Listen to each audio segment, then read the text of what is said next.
Welcome back, ladies and gentlemen, to another HFY narration. Today we'll be reading the Humans Got FTL, made by U/Mercury the Dealer. Thanks for the writer's permission. The link for the story is in the description. Hope you'll enjoy. Let's begin. FTL is complicated. As it turns out, the universe does not enjoy having its laws broken. And so, empires need to get creative when making FTL. Some, like the Porviat, decided that they would use portals, create a stable-ish tear in spacetime, and you can go to whatever portal yours is attuned to, in basically an instant. It's the galactic equivalent of a bullet train. Efficient. Gets you everywhere quickly, but it's expensive. Believe it or not, building a giant portal the size of a continent isn't easy or cheap. And that doesn't take into account how breaking it destroys the entire system's connection to the rest of the empire. Which is why only well-protected and established systems get one.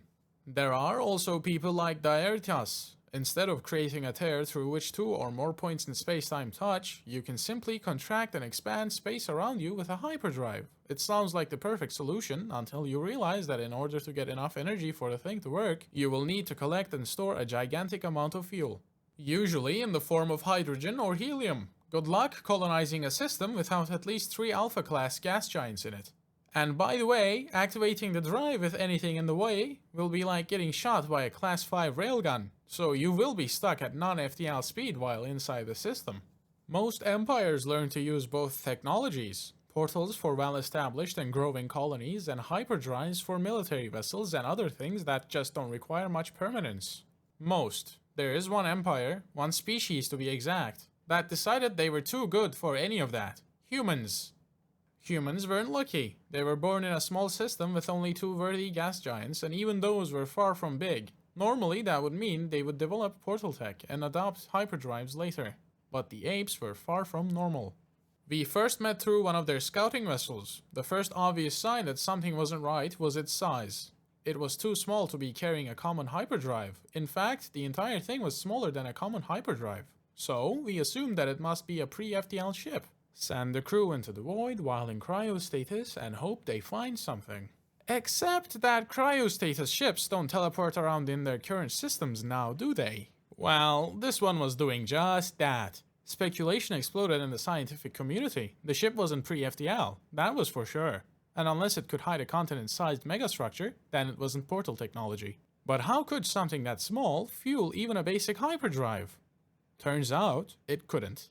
Apparently, when faced with the challenge of how to travel faster than light, humanity decided that portals were way too expensive and hyperdrives too slow.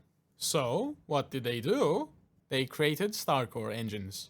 The concept is very simple. Well, at least as simple as something that bans all laws of physics to their limit can be. You launch a very small space anomaly, which your starcore engine is synced with at your target location at whatever speed you feel like using. When the anomaly reaches the location, you activate the engines and hope to whatever you think of as holy that the instant teleportation doesn't fuse you with your nearest crew member. Simple, effective. The versatility of the hyperdrive fused with the efficiency of the portals. So, we naturally asked how they made it. What they told us made the entire galaxy collectively gasp in sheer disbelief. When making these drives, there are 2 main problems to consider: how to fuel the engines and how to make a stable anomaly. Turns out, the humans found the answer in the exact same place, inside living stars. The sheer density and extreme conditions of the core of a star makes physics somewhat flexible. They use that flexibility to make the anomaly generators. On the other side, stars are a pretty good fuel source, especially their cores, so if you are taking the core for the anomaly generators, might as well take some for fuel. And that brings us to why no one could believe their respective auditory receptors when the humans started explaining how their drives worked. How in the name of the void are they getting their hands on the core of stars? Autonomous drones? No, the electromagnetic field of stars will destroy any particularly sensitive circuits. That includes most components for advanced AI.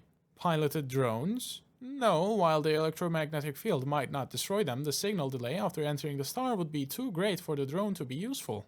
Planet crackers? No, not only are those illegal and immoral, but they also wouldn't do much on the account that stars are, believe it or not, bigger than planets. A giant star-sized planet cracker? No, those are myths made by the humans to scare people. Probably. Also, the objective is to mine the core, not destroy it. So, how do they do it then? Simple. They send people. They send people. Star core samplers. Men and women who risk their lives every day by entering a giant metal tube surrounded by an inconceivable amount of heat dampeners and launch themselves at the nearest star. Most of the heat is collected by the heat portals, as they call them, essentially a thin space anomaly shaped to fit around the ship and send the heat to wherever they want it to go. If you ever saw a map of human space and wondered why that one bright dot isn't marked as a star, then congratulations, you just saw one of their heat dumping grounds.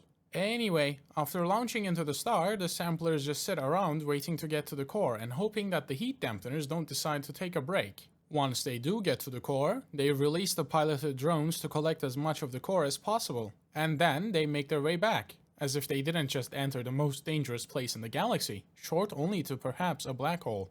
If you ever wonder why no one dares to touch human space or challenge them, politically or otherwise, it isn't just because their drives are better than any other, or because they are the only suppliers of star core fuel in the entire galaxy.